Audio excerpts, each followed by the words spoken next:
कोंडागांव निषाद समाज का जिला स्तरीय महासम्मेलन व युवक युवती परिचय सम्मेलन व सम्मान समारोह फरसगांव नगर के स्टेडियम में 25 अप्रैल को आयोजित की गई, जिसमें मुख्य अतिथि कुंवर से निषाद संसदीय सचिव छत्तीसगढ़ एवं संत राम नेताम केशकाल विधायक विशेष अतिथि के रूप में शामिल हुए।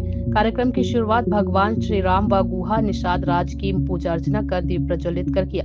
निषाद समाज ने सभी अतिथियों का मंच में स्वागत किया। केशकाल विधायक संत राम नेताम ने निषाद समाज को संबोधित करते हुए कहा कि निषाद समाज की इतिहास बहुत ही गौरवशाली है, जो सभी धर्म ग्रंथों में पढ़ने एवं सुनने को मिलता है, जिसके हम सब वंशज हैं। निश्चित हम सभी का दायित्व है कि इस इतिहास को बनाए रखने के लिए निषाद राज के बताए आदर्श पर अनुकरण करते हुए संपूर्ण निषाद समाज को नशा मुक्त होकर समाज संगठन के साथ संपूर्ण विकास की ओर बढ़े। कोंडागांव से रामकुमार भारद्वाज की रिपोर्ट।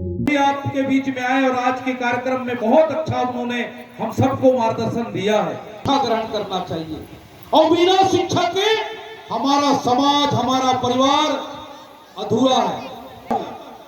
कि सारे परेशानियों को सहकर सबसे पहले हमारे आने वाले ये सबसे पहले प्राथमिकता।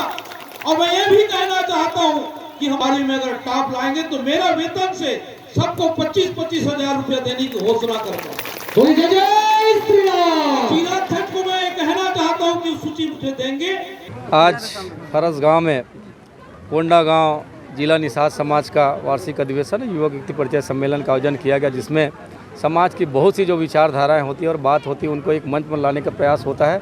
और समाज के जो हमारे प्रमुख जन हैं वो समाज की बातों को जन जन तक पहुंचाते हैं, जिसमें समाज की विभिन्न प्रकार की जो बातें होती है उन सब चीज़ों को एक जानकारी देते हैं। और इस मंच से बहुत सी ऐसी बातें होती हैं, चाहे वो राजनीतिक सहभागिता की हो या समाज की बात होती है और समाज की प्रतिभा की बात हो, उसको हम लोग एक मंच के माध्यम से उसको सम्मान करने का प्रयास करते हैं।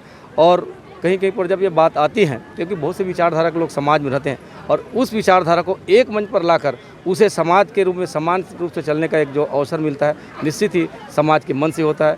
देखिए, समाज से बहुत सी चीज़ों का एक बदलाव आता है, चाहे वो राजनीतिक परिवर्तन की बात हो, सामाजिक परिवर्तन की बात हो, और बहुत सी चीज़ें होती हैं जो शिक्षा में परिवर्तन होता है और समाज की नीति में परिवर्तन। तो ये एक सामाजिक मन के माध्यम से इन सब चीज़ों में एक परिवर्तन की बात आती है और इसकी सहभागिता होती है।